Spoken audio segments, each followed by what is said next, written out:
জীবন কোনোদিন পিছে যাবে না, জীবনকে সামনে নিয়ে যেতে হবে এবং যে এই সামনে সাহায্য করবে তাকে আপনারা ভোট দিবেন। 3 নাম্বার হচ্ছে এই ভোটটা কিন্তু একটা আমানত আমাদের জন্য, আর এই ভোটটা হচ্ছে আপনাদের জন্য একটা ডিসিশন যে আপনারা নেক্সট 5 বছর আপনারা নিজেদের জীবনকে কিভাবে দেখতে চান। এটা কিন্তু 1-2 মাসের কথা না, এটা 5টা বছরের কথা। এবং এই 5 বছর পর যখন আরেকটা ইলেকশন হবে, এইখানে যে স্ট্যান্ডার্ডটা সেট করা হবে ওইটার উপরেই কিন্তু আপনাদের ডিসিশনটা নিতে যাচ্ছেন ইলেকশনের সময়। এই 5 বছরটা এই জন্য এত এত জরুরি। একই মাটি থেকে উঠে আসা আমরা মানুষ, আমাদের প্রত্যেকের অধিকার আছে এই মাটিতে।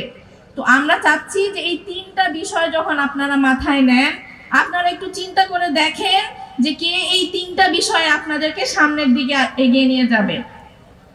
আরেকটা ছোট জিনিস যেটা আমি বলে যেতে চাই সেটা হচ্ছে এখানে আমাদের মা বোনরা এসেছেন, আপনাদের কথা সবাই মনে রাখে না, সবাই সামনে এসে বলে না। আপনারা পিছন থেকে সংসারের হাল ধরে থাকেন, ভাই হাজবেন্ড এবং আপনাদের বাবাদের সব ধরনের শক্তি যোগান পিছন থেকে, কিন্তু সামনে এসে কিন্তু সেটা কেউ আপনাদের নাম উচ্চারণ করে না।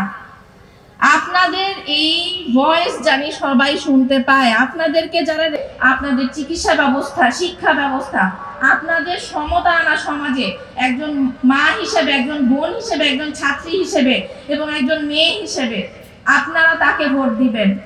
আমরা আসলে এই দেশটাকে সামনে নিতে চাই, আমরা আমাদের মা বোনদেরকেও সামনে নিতে চাই, কোনোদিনও আমরা পিছিয়ে পড়বো না ইনশাআল্লাহ।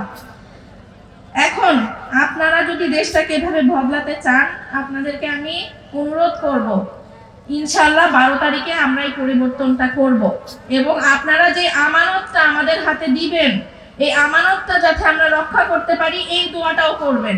কারণ ভোট দিয়ে কিন্তু শেষ হয় না, ভোটের পরে যে আমানতটা ঘাড়ে আসে এটার পুঙ্খানুপুঙ্খ হিসাব মানুষের কাছে না দিতে হলেও যে আল্লাহর কাছে এবং আমাদের খোদার কাছে দিতে হবে যে আমি এই ভোটটা নিয়ে আমি কি করছি, আমি মানুষকে সুবিচারের মধ্যে নিয়ে আসছি কিনা। এই আমানতটা জানি আমাদের হাতে সুন্দরভাবে আসে, এই প্রত্যাশা আমি আপনাদের কাছে চাই। আমার এখানে পরিবারের অনেকেই আছে, আমাদের পরিবারের আব্বা আম্মা, আমার শ্বশুর শাশুড়ি, আমার ননাস ননদ, আমাদের দুলা ভাই, আমাদের পরিবারের সবাই এখানে আছে যারা হয়তো স্টেজে আসছে না। সবার পক্ষ থেকে আমি এই অনুরোধটা করছি যে এই ভোটটা দিয়ে এবং একটু দোয়া করে যাতে আমরা এই আমানতটা রাখতে পারি।